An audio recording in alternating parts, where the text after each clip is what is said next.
ہم کہتے ہیں نا کہ ان کے عقائد مشرک ہیں، ان کے متعلق باقاعدہ نام لے کر اللہ نے تو نہیں کہا، یہودیوں اور عیسائیوں کا تو نام لے کے اللہ نے ان کا شرک کا اظہار کیا ہے، تحریف بھی شرک بھی۔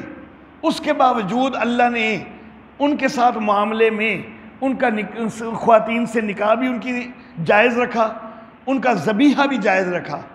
تو اگر امت محمدیہ کے افراد کا ذبیحہ ہم حرام کریں تو ظاہر بات ہے کہ پھر قرآن کا درجہ تورات اور انجیل سے کم ہو جائے گا، اور یہ قرآن کی بقری باقاعدہ توہین ہوگی۔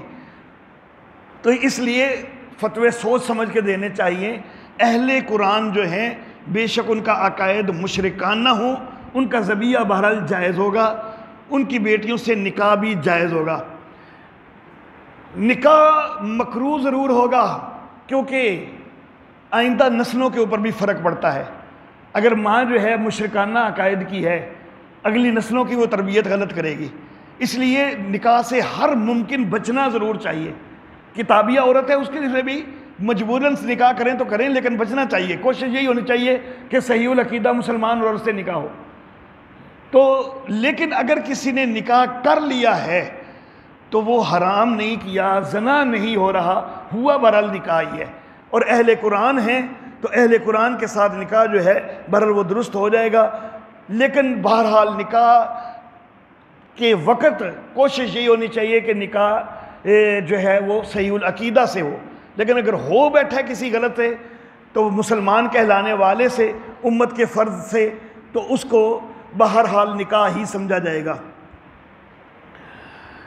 لا تحسبوہ شرا لکم، اس چیز کو اپنے لیے برا نہ خیال کرو، بل هو خیر لکم، بلکہ یہ تمہارے لیے بہتر ہے تو معاملہ بظاہر بہت خراب ہو گیا، حضرت عائشہ پر تہمت لگ رہی ہے، لیکن اللہ کہتے ہیں کہ اس کے ساتھ کئی فوائد حاصل ہو گئے۔ یہ دیکھیں کئی احکام جو ہیں وہ نازل ہو گئے، احکام یہ پہلے بھی نازل ہونے ہی ہونے تھے، اگر حضرت عائشہ پر تہمت نہ بھی لگتی تب بھی یہ نازل ہونے تھے، لیکن جس وقت ایک سارا پس منظر موجود ہو نا، اس وقت کوئی چیز سامنے آئے تو وہ زیادہ اچھی طرح سمجھ آتی ہے، تو اس لیے تمہارے لیے بہتر ہو گیا۔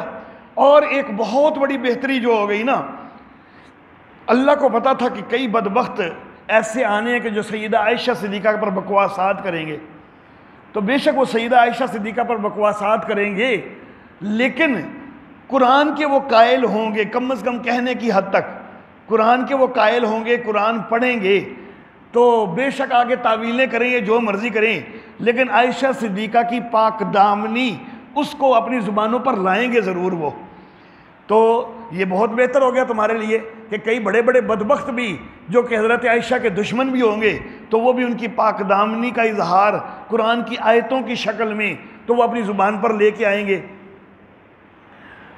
اچھا جی، تمہارے لیے بلکہ یہ بہتر ہو گیا، ان میں سے ہر آدمی نے جتنا گناہ کمایا ہے اس کے اوپر اتنا وبال ہوگا، اور جس نے اس کا وہ جو متولی ہوا اس کے بڑے خرابی کا ان میں سے یعنی عبداللہ بن ابی، تو اس کے لیے تو عذاب عظیم ہوگا۔ کیوں نہ ہوا ایسے یہ کہ جس وقت تم نے اس بات کو سنا تو ایمان والے مردوں اور ایمان والی عورتوں نے اپنے نفوس کے متعلق اچھا خیال کیا ہوتا اور یہ کہا ہوتا کہ یہ تو کھلا جھوٹ ہے، یہ واضح جھوٹ ہے۔